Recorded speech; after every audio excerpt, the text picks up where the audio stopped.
Histogram matching is a new feature that's available in ProRaster version 3.0.01. So histogram matching is a data transformation. Given a source raster and a reference raster, it will transform data values from the source raster into data values that are compatible with the reference raster data distribution. And furthermore, it changes the distribution of values in the source raster so that it matches the distribution in the reference raster. So let's take a look at how it works. So I have a collection of rasters here which are aeromagnetic data, and it's kind of a patchwork quilt of rasters, all sort of small surveys, and I want to put them all together into a sort of merged rendering. So I can take these rasters and begin to drag them, drop them into an algorithm and add each one as a separate layer.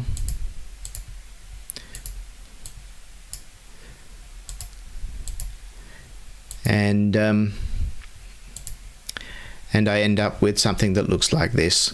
I've just dragged in like the first four. So it sort of renders okay. Everything is rendering using histogram equalization. So that is itself a histogram matching transformation. And so even though the range of data values in each of the individual rasters is different, they all sort of render reasonably well and they looked reasonably compatible, although you can see the boundaries between the different rasters. We have one here, one here, one here, and we have a little one out here. And if you look at the data values, so in this raster I'm about 5,500, then I drop over the edge and it goes down to 1,700 odd. And then if you come down here, it jumps back up to 5,000. So that's, that's fairly typical with magnetic data. And then some magnetic data grids will be up around sort of 50,000 odd because they include a bulk shift for the Earth's magnetic field.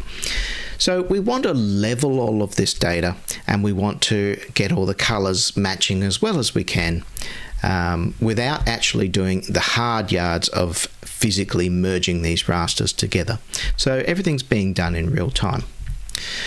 So the first thing that we want to do is create a raster source for our rasters. We want to order them so that our low resolution and low quality rasters are rendered first so that they're on the bottom, and our high quality and high resolution rasters are rendered last so that they'll overprint any of the low quality data, so that at all times we're looking at the highest quality data. And a raster source is a good way to do that. So I've created one for this collection of TMI rasters. There's 14 of them and you can see this here. So in this list they go from low resolution at the top to high resolution at the bottom, and same for quality.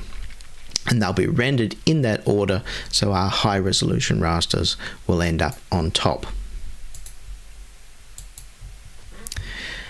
So firstly, I'm going to run a processing operation, and for this you need ProRaster Scientific. So there's a new histogram matching processing operation.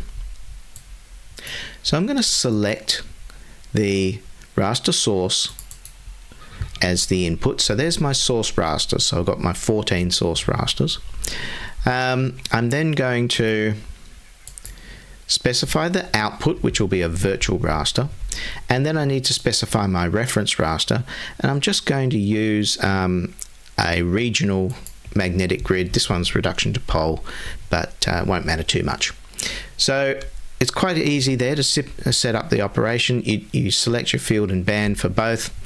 So this is now going to create a virtual raster output that includes those 14 input rasters, and it's going to transform the values of those input rasters into values that are compatible with the reference raster, and is also going to transform the distribution of those source rasters. So hit OK.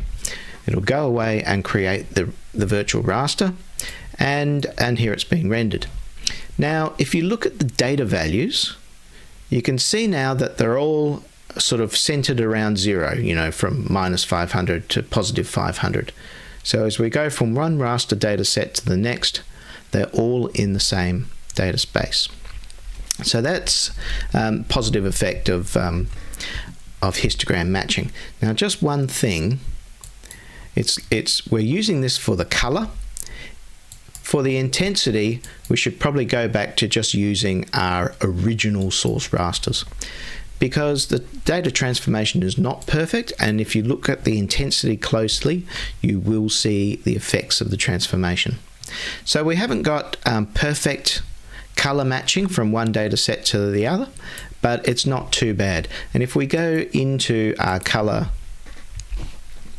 component, and if we were to choose a linear transform, for example, with a manual clip, so now we're explicitly defining the values over which our raster will be, over which the color will be transformed.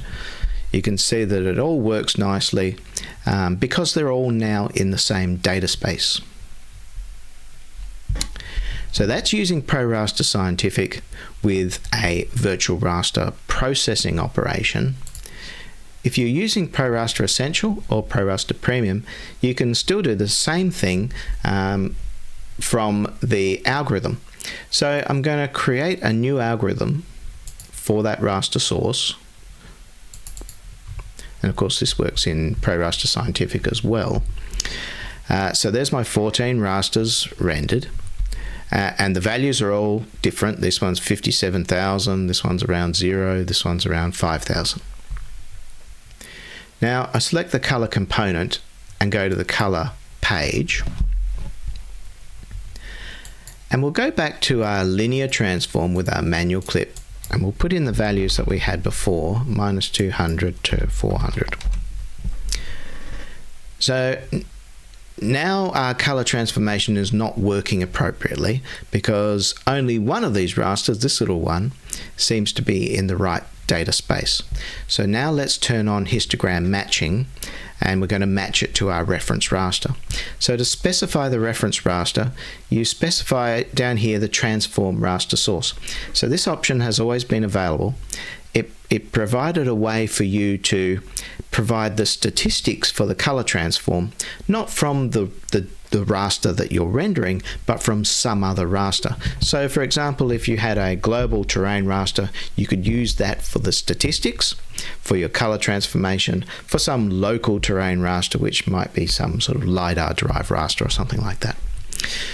In this context, it's going to be our reference raster, so I'll choose the raster that I used before, the regional reduction to pole, and then there's a button here to turn on histogram matching. So now we've achieved the same effect.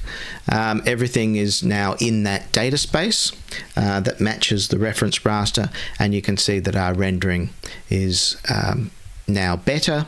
Not perfect, but not too bad. It's still reporting the original data values, but behind the scenes, those data values are being transformed by that histogram matching transformation prior to being actually rendered. So that's histogram matching in ProRaster, available as an on-the-fly operation in ProRaster Essential, Premium and Scientific, and available as a virtual raster processing operation in ProRaster Scientific.